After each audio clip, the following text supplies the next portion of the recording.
Nuit des Masques à Gérardmer, l'une des deux nuits organisées par le festival pour cette 33e édition. Il y avait donc la nuit décalée qui arrivera le lendemain de la Nuit des Masques et la Nuit des Masques sur laquelle il y avait deux films. Nous allons donc vous parler du premier, Night of the Reaper. Alors Night of the Reaper, c'est un film dans lequel on va suivre une babysitter qui va se retrouver malencontreusement assassinée par un tueur et ensuite une jeune fille va arriver dans la ville où a lieu ce crime afin de tenter de l'élucider. Roman, as-tu été convaincu par cette proposition? Moyennement. Résolument rétro, mais qui s'assume-t-elle en tant que telle? C'est ça. Alors, pour le coup, l'aspect rétro est loin d'être putassier, loin d'être in your face. C'est un cadre, mais il va pas aller appuyer gratuitement sur ça. Il y a, je trouve, deux références, mais qui, pour le coup, sont justifiées à chaque fois, c'est-à-dire des plans qui rappellent éminemment Halloween de Carpenter, mais ça, encore une fois, c'est un film de babysitter, donc forcément, Halloween va entrer dans l'équation, et quelques références à des films des 80s, notamment Robocop, dans une scène où on suit un flic, ce qui est logique encore une fois.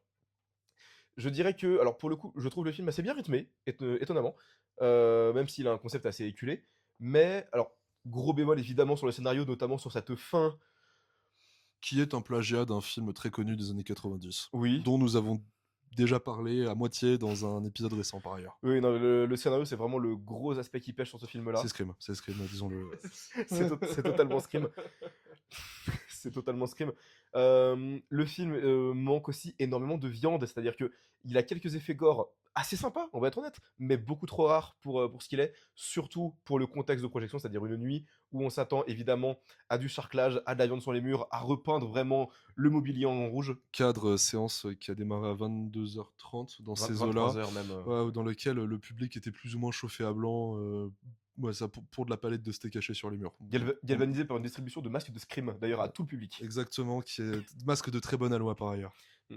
Mais oui, globalement, c'est vraiment le scénario qui va pêcher sur ce film-là. C'est-à-dire que cette conclusion sort totalement. Bah, déjà, nous sort du film et sort de nulle part. C'est-à-dire que l'identité des tueurs n'a aucun sens puisque pas introduit. Donc, bref, c'est un cas assez complexe. Toi, qu'en as-tu pensé?